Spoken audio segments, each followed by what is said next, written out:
오늘 이 본문의 말씀은 예수님께서 이 탄생하실 때에 목자들에게 천사들이 와서 예수님의 탄생의 소식을 전파해 준 내용들이 기록되어 있는 것이 바로 이 본문의 말씀입니다.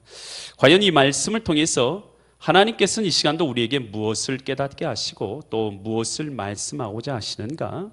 나에게 주신 하나님의 음성이 있는 은혜의 시간 되시기를 간절히 축원드립니다. 누가복음 2장 8절로 9절 말씀을 우리 같이 보도록 하겠습니다. 그 지역에서 이 베들레헴 지역 근처의 지역이다 이렇게 생각하시면 되겠어요. 베들레헴 지역에서 목자들이 밤에 밖에서 자기 양떼를 지키더니 이 목자들이요 이 양들과 같이 잠을 자면서 또 집까지 가지 못하면 그 곁에서 잠을 자면서 목초지 옆에서 양을 뜯게 하고 그리고 또 짐승들을 지키는 그런 일들이 당시에는 많이 있었어요. 그럴 때 주의 사자라고 표현되어 있지만 천사가 이렇게 생각하시면 돼요. 천사가 갑자기 잠자고 있는 그 목자, 그 양들을 함께하고 있는 그 목자 곁에 서고는 주의 영광이 갑자기 그들을 두루 비치는 거예요. 밝은 빛이 갑자기 그들을 비춰주는 거예요. 그러니까 그들이 어떻게 했어요? 그 양떼들하고 같이 있다가 무서워서 깜짝 놀랐겠죠. 예수 무서워했다는 거 깜짝 놀랐다는 거예요. 무서워서 깜짝 놀랐어요. 그런데 10절 보니까 천사가 이렇게 말합니다. 무서워하지 말라. 두려워하지 말아라 너. 그러면서 보라. 내가 온 백성에 미칠 큰 기쁨의 좋은 소식을 너에게 전한다. 라고 전하면서 무슨 소식을 전해줍니까? 메시아 대신 예수님께서 만왕의 왕 되신 예수님께서 이 땅에 태어나실 것을 전파해 주었다는 것입니다. 여러분 한번 생각해 보세요. 여러분 당시에 얼마나 많은 사람들이 있어요. 여러분 예수님의 탄생의 소식을 전파해 주는데 여러분 많은 사람들에게 전파해 줄 수 있는데 왜 하필 왕한테 전파해 줄 수도 있고 천사가 나타나서 귀족들에게 전파해 줄 수도 있고 아니면 당시에 돈 많은 상인들한테 전파해 줄 수도 있잖아요. 근데 그런 사람들에게 전파 안 해주고 갑자기 목동이어져서 그 들판에서 양떼를 지키고 있는 이 목자들에게 나타나서 예수 그리스도의 나심을 전파해 주는 여러분 이유가 있을 게 아니겠습니까? 여러분 우리 하나님이 하신 모든 일들은 여러분 이유가 있고 목적이 있는 것 아니겠습니까? 목적이 있어요. 뭐 하려고 목자들에게 이 소식을 알려주었느냐라는 것이죠. 왜냐하면 예수님이 이 땅에 오셔서 행하실 일이 뭐 하시러 오신 거예요? 여러분 저희들이 양과 같은 존재잖아요. 여러분 우리 하나님의 백성들의 목자가 되기 위해서 예수님이 오신 줄 믿습니다. 그래서 목자들에게 전파하신 것은 바로 예수님께서 이 땅에 오셔서 하실 사역의 일부분이 바로 목자로서 행하실 일인 것을 그들에게 보여주고 있는 것이죠.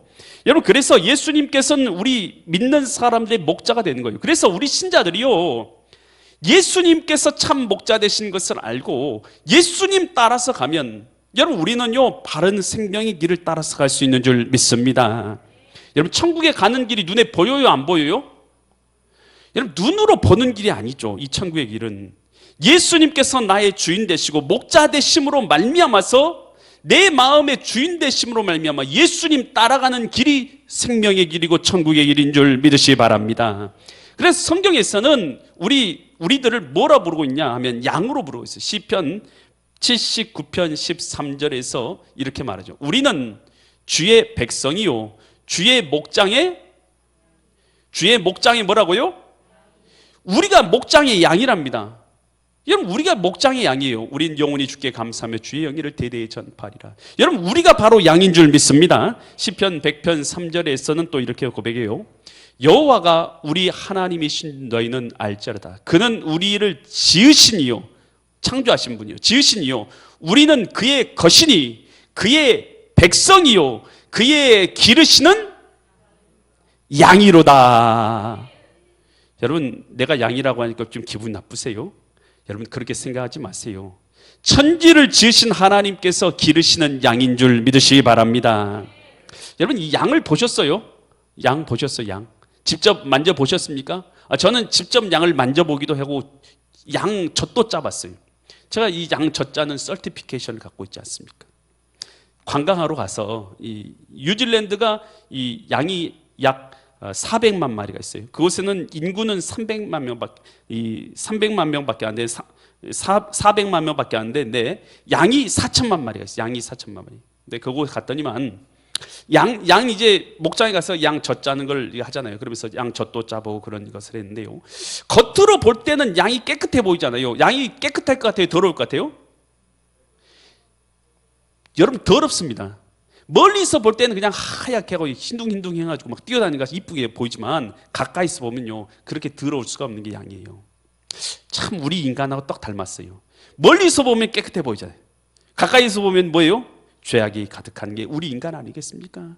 여러분 양은요 눈이 안 좋아요. 눈이 안 좋아가지고 여러분 앞에 있는 1m를 넘어가면 식별이 안 됩니다. 피하 식별이 안 돼요.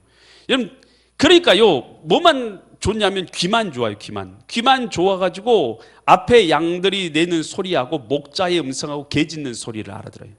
그래서 소리를 따라서 움직이는 게 양입니다. 여러분 그러니까요 목자 음성 놓치고 양떼 음성 놓치면 그 양은요 그 무리에서 벗어나게 되고 여러분 짐승의 밥이 되는 것이에요. 여러분 이 양이요 참 연약한 게 뭐냐면 양을요 거꾸로 뒤집잖아요.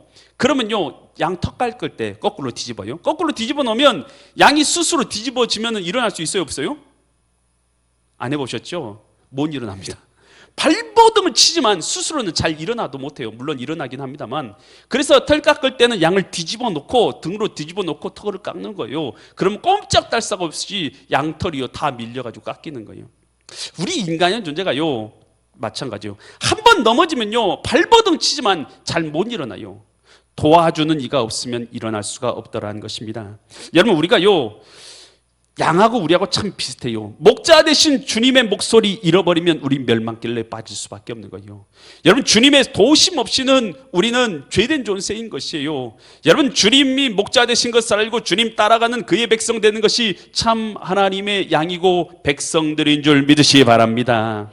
그럼 예수님이 이 땅에 뭐하러 오셨냐? 예수님은요 우리가요 본래는 영생하도록 지음받았잖아요.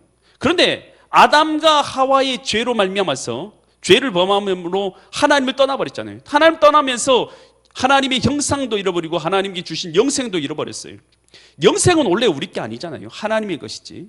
하나님의 형상도 하나님의 영생도 잃어버렸으니 우리는 그리고 저주를 받았죠. 환경의 저주를 받아서 수고하고 땀 흘리지 않으면 먹고 살 수가 없고 땅에서는 가시덤불과 엉겅퀴가 쏟아져 나오는 것이고 가정은 원래 복으로 주셨지만 가정은 저주의 동산이 되었어요. 그래서 너는 남편을 원하지만 남편은 너를 다스릴지니라. 남편 계속해서 나를 다스려요. 그리고 아이를 낳는 고통이 있어요. 아이를 기르는 고통을 줬어요. 다 뭘로요? 다 벌로 주신 거예요. 벌로. 그래서 우리는 그 자녀를 기르면서 기쁨도 누리지만 그 안에서 벌도 받는 거예요. 어떤 벌을 받습니까? 여러분 하나님 앞에서 원래 가정에 복도 있지만 그 가운데서 죄로 받은 결과로 죄로 인해서 가정의 자녀를 기르는 고통을 당하게 되는 것이죠. 여러분 건강은 어떻습니까? 건강도 저주를 받았죠. 여러분 나이 들면 다 어떻게 돼요? 이제 더 이상 영원히 산 사람은 아무도 없어요. 나이 들면 다 병들고 병들면 다 죽습니다. 이것이 우리의 사망 가운데 떨어져 있는 상태 아니겠습니까? 우리의 영혼은요 영혼도 저주를 받았죠. 영혼도 저주를 받아서 죽으면 어디 떨어지게 됩니까? 본질상 진노의 자녀로 천국은 못 가고 지옥에 떨어지는 상태. 이게 바로 저주 가운데 있는 이 상태였다는 거예요. 여러분 우리 스스로 이 환경에서 이겨낼 수 있어요 없어요? 여러분 이 환경 저주에서 벗어날 방법이 아세요? 방법이 없어요 스스로의 힘으로는. 그래서 우리를 구원하시기 위해서 하나님의 아들 독생자 예수님이 이 땅에 오신 줄 믿습니다. 예수님이 오신 것은요 이런 방황하고 있는 죄의 결과로 사망의 길에서 방황하고 있는 우리를 구원하기 위해서 하나님의 아들 독생자 예수님이 이 땅에 오신 거예요. 이것이 복음인 것입니다. 저와 여러분을 구원해 주기 위해서 이 땅에 오신 예수님. 여러분 이게 우리의 복음인 거예요. 그래서 예수님께서 어떤 마음으로 오셨냐? 누가복음 15장 4절을 보면 이런 말이 있어요. 너희 중에 어떤 사람이 양 100마리가 있는데 그 중에 한 마리 잃어버리면 99마리를 들에 두고 잃은 것을 찾아내기까지 찾아내지 아니하겠느냐. 이 말이 바로 누구의 마음을 표현하면 하나님의 마음을 표현하신 거예요. 잃어버린 양을 찾기 위해서 여러분 찾아 헤매시는 아버지 하나님의 마음을 그대로 표현해주고 있는 것입니다. 그리고 예수님이 오신 건 뭐하러 오셨냐? 요한복음 10장 10절에서 이렇게 말해주고 있죠. 요한복음 10장 10절에 도둑이 오는 것을 사단이 오는 것은 도둑질하고 죽이고 멸망시키는 것이요. 이거 목적이죠. 사단이 오는 목적. 그러나 내가 온 것은, 예수님이 오신 것은 뭐하러 오셨냐? 양으로 뭘 얻고요? 생명. 여기서 생명은 영생을 말하는 거예요. 양으로 영생을 얻게 하고 더 풍성히 얻게 하려는 것이라. 여러분, 잃어버린 영생 어디서 찾을 수 있어요? 예수 그리스도 안에서 영생을 찾을 수 있는 줄 믿으시기 바랍니다. 여러분, 그래서 예수님을 누구로 모셔야 되냐? 한번 따라서 하면, 예수님을, 한번 크게 해보세요. 예수님을 나의 목자로 모셔야 한다. 아멘. 여러분, 나는 목자로 모시기 싫은데요? 그 자존심 상한데요? 그럴 필요 없어요. 여러분, 예수님, 하나님께서 나의 목자 되신 거예요. 여러분, 다윗왕 아시죠? 다윗은 이스라엘 왕이었어요. 가장 높은 자였어요. 그런데 시편 23편에서 그는 뭐라고 고백하고 있습니까? 여호와는 나의, 여러분, 왕인데, 자기는 왕이지만, 대통령이지만, 그래도 뭐라고 고백하고 있냐? 여호와는 나의 목자시니. 여러분, 우리의 고백이 이와 같아야 될 줄 믿습니다. 여호와는 나의 목자시니 내가 부족함이 없으리로다. 2절, 그가 나를 푸른 풀밭에 누이시며 쉴 만한 물가로 인도하신. 여러분, 내가 간다, 내가 한다, 내 힘이다, 내 능력이다. 하나님 없는 사람들이 그렇게 사는 것이고요, 하나님이 아는 우리 백성들은, 하나님의 양들인 우리는 주님이 이끄시는 대로, 할렐루야, 주님이 나를 인도하시는 줄 믿습니다. 인도해 주시는 거예요. 주님이 누구시기 때문에요? 예수님이 누구시기 때문에요? 우리의 목자이시기 때문이고요. 그래서 요한계시록 7장 17절에서는 또 이렇게 표현하고 있죠. 이는 보좌 가운데 계신 누가요? 어린 양. 누구를 말하는 거예요? 예수님 말하는 것이죠. 예수님이 그들의 누가 되신다고요? 예수님이 그들의 목자가 되사 생명수샘으로 인도하시고 하나님께서 그들의 눈에서 모든 눈물을 씻어주실 것입니다. 예수님이 우리의 목자 되십니다. 여러분, 내 힘으로 생명길 찾아가냐, 내 힘으로 이 땅 살아가면 여러분 저주 가운데 살다가 멸망받는 거예요. 하지만 예수님을 나의 목자 삼고 주님의 뜻대로, 주님의 뜻대로 행하시옵소서. 살든지 죽든지 뜻대로 하소서. 여러분, 우리 신자의 삶은요, 주님과 함께 산 목자 따라가는 삶인 줄 믿습니다. 주님을 따라가는 거요, 이것이 바로 생명의 길이다 하는 것입니다. 예수님이 이 땅에 오신 것은 양들의 목자 되기 위해서 오셨다. 그래서 목자들의 경배를 받으셨다는 거예요. 그러면서 이 천사들이요, 이제 자고 있는 이 목자들이 나타나가지고 무서워하지 말라, 온 백성이 비칠 큰 기쁨의 소식을 너에게 전한다 라고 하면서 누가복음 2장 11절과 12절처럼 이렇게 말해요. 11절 12절 보면, 오늘 다윗의 동네에 베들레헴에 너희를 위하여 구주가 나셨으니 곧 그리스도 주시다. 메시아께서 태어나셨다. 하나님께서 육신을 입고 이 땅에 오셨다. 12절, 너희가 가서 강보에 쌓여 어디에 누워 있어요? 구유에 누워 있는 아기를 보니. 구유가 뭔 줄 아세요? 구유가 뭡니까? 예, 말 밥 먹는데, 소 밥 먹는데, 소 염을 줘보신 분들이 있는 걸로 알고 있어요, 제가. 그러죠? 아, 있으세요? 예, 감사합니다. 소 염을 젊은 사람들은 몰라요. 소 밥 먹는데 보면 거기다 염을 죽 써가지고 거기다 집어넣고 그렇게 해요. 염을통. 그러니까 예수님께서 어디에 태어나셨어요? 소 염을통. 말 구유, 염물통에 태어나신 거예요. 염물통에 아기를 낳아가지고 이렇게 똘똘 말아가지고 거기다 눕혀 넣었다는 것이죠. 그런데 뭐라고 말하느냐, 그 구절 계속 보면, 쌓여 구유에 누워 있는 아기를 보리니 이것이 너희에게 뭐라고요? 표적이다. 아, 이게 메시아인 증거다. 메시아가 태어났는데 어디에 누워 있는 거예요? 말 구유에 누워 있는 거예요. 여러분, 메시아께서, 하나님께서 이 땅에 태어나신다면 이 양이면 좋은 데에 눕혀야 될 거 아니겠어요? 왕들의 숙소, 왕들의 침실에, 왕들의 침대에 눕혀야 될 거 아니겠어요? 근데 그것도 못 되면 귀족들의 침대, 아니면 부유한 상인의 침대에 좀 눕히면 어때요? 여러분, 그런데 그런 거 안 하고 여러분 그냥 일반 집에서 태어난다 하더라도 일반 집에 태어났어도 좀 따뜻한 그런 곳에 눕히기 아니겠어요? 그런데 하필 말들이 먹는 말 밥통 거기다가 태어나게 하시는 거예요. 여러분 이건 뭘 상징하는 것 같아요? 이것이 표적이라고 하는데 뭘 상징합니까? 예수님께서 태어나셔서 이 땅에 오셔서 우리를 위해서 순환과 고난을 당하실 것을 예표해 주고 있는 것이 바로 이것이에요. 여러분 예수님께서 오셔서 여러분 우리 믿는 사람들을 위해서 순환의 길을 걸어가지 않으십니까?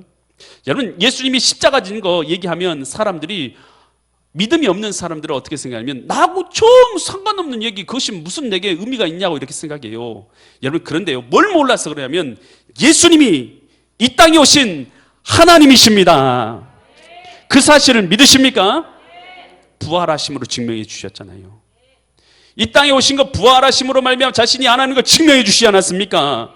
그 하나님이라는 걸 우리가 알고 나서 하나님이라는 것을 믿고 나서 우리가 보는 거예요. 뭘 보는 거예요? 예수님이 행하신 일을 보는 거예요. 아, 예수님이 하나님인지 모르고 보면 성경 말씀이 절대로 이해가 안 되는 것이죠. 그런데 예수님이 하나님이라는 사실을 딱 알고 나서 말구유에 누인 사건을 생각해 보면 눈물이 날 수밖에 없죠. 왜 눈물이 납니까? 그 위대하신 전능하신 하나님께서 우리를 위해서 이 땅에 오신 것이 눈물 나는 것이죠. 감사할 일인 것이죠. 그분이 침뱉음을 당하시고 모욕을 당하시고 십자가에 달려 돌아가시는 것이요 하나님께서 나를 위해서 하셨다라는 사실이 깨달아지면요 이걸 깨달아지는 사람들은요 그 십자가의 은혜를 깊이 알게 되는 것입니다. 여러분 우리 예수님께서 이 땅에 오셔서 이와 같이 낮아지신 것은 저와 여러분을 구원하시기 위한 하나님의 사랑인 줄 믿으시기 바랍니다. 여러분 그래서 고린도후서 8장 9절에서 이렇게 말하고 있어요. 우리 주 예수 그리스도의 은혜를 너희가 알거니와 부요하신 이로써 여러분 풍성하시고 부유하시고 모든 것을 가지신 이로써 너희를 위해서 어떻게 되셨다고요? 가난하게 되십니다. 지극히 낮아진 자리에 가서 말구유까지 들어가게 되신 이유는 그의 가난함으로 말미암아 너희를 뭐하게 하기 위해서요? 부유하게. 여러분 오늘 우리가 영적으로 헐벗은 자인데 여러분 우리를 부유해서 하나님의 자녀의 권세를 누리는 자가 되도록 하기 위해서 영생을 얻은 자가 되도록 하기 위해서 우리 주님께서 가장 낮은 자리에 들어가신 줄 믿으시기 바랍니다. 이사야 53장 5절에서는 이렇게 말해요. 그가 찔린 것 십자가에서 찔린 것은 하나님께서 예수님께서 육신을 입고 이 땅에 오셔서 우리의 찔린 것은 우리의 뭐 때문이에요? 허물 때문에. 그가 상함을 받은 것은 우리의 죄악 때문이라. 그가 징계를 받음으로 우리가 평화를 누리고 그가 채찍에 맞음으로 우리가 나음을 받았도다. 여러분 예수님이 채찍 맞으신 거 그냥 맞은 게 아니에요.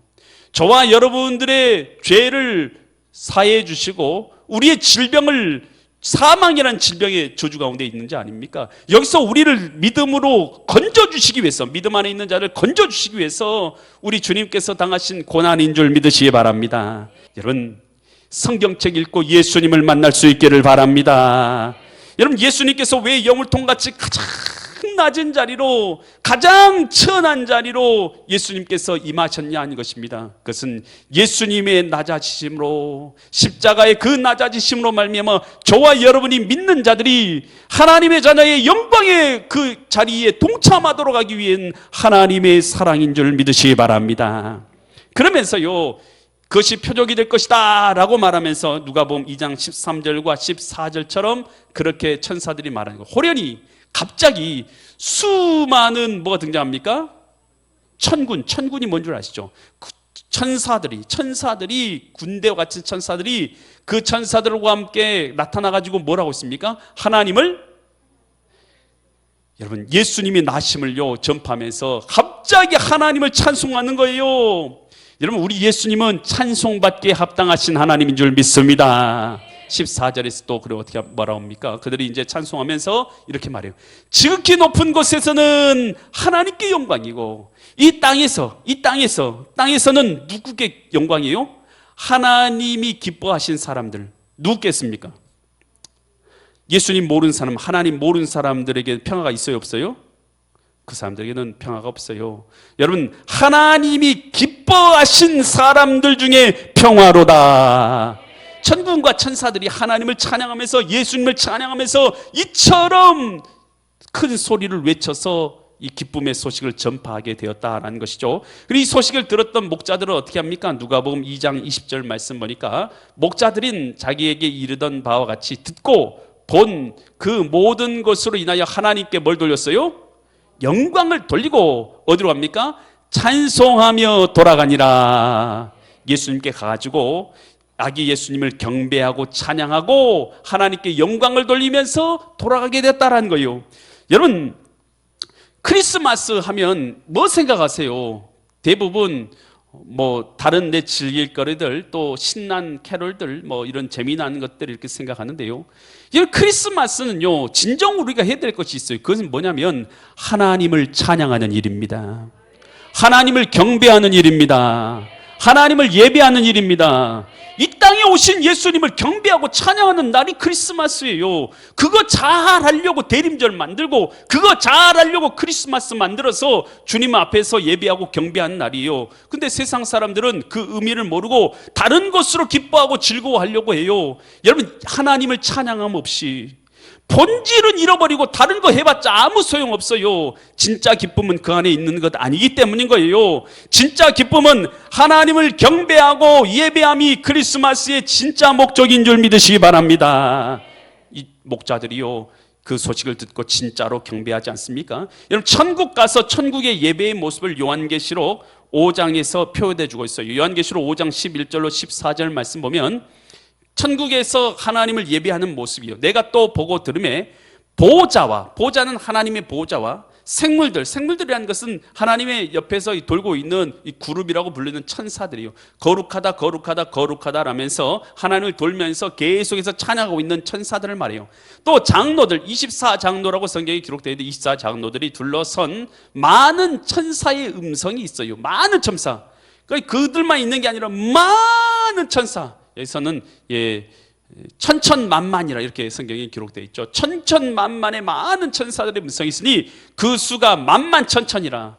셀 수 없다는 얘기예요. 만 곱하기 만, 천 곱하기 천, 이런 셀 수 없는 음성이 큰 음성으로, 이 천사들이 만만천천에 셀 수 없는 큰 음성으로 이럴 때 뭐라고 이루고 있어요?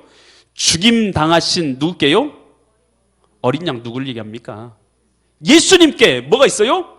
능력과 부와 지혜와 힘과 존귀와 영광과 찬송을 받으시기에 합당하도다. 여러분이 구원받은 하나님의 사람이고 여러분의 하나님의 자녀라면, 여러분, 우리가 하나님의 자녀라면 예배하는 것은 당연한 줄 믿으시기 바랍니다. 여러분, 예수님께서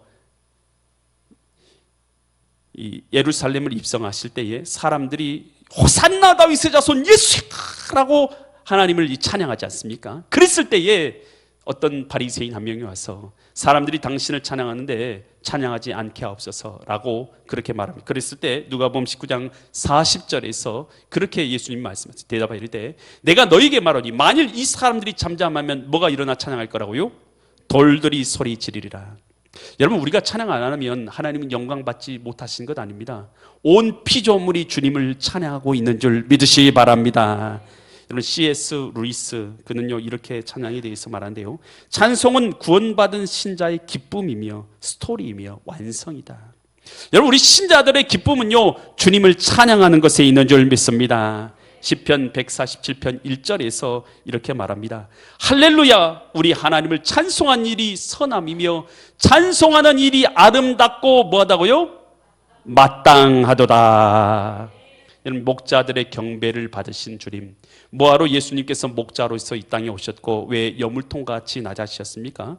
저와 여러분들을 구원하시기 위한 하나님의 사랑이고 은혜인 줄 믿습니다. 그 사랑을 알고 오늘 주님을 찬양한 것이 마땅한 줄 알고 하나님을 찬양하고 경배하고 예배하는 삶이 우리의 삶 가운데 있는 믿음의 거룩한 성도님들 되시기를 예수 그리스도의 이름 받들어 간절히 축원드립니다.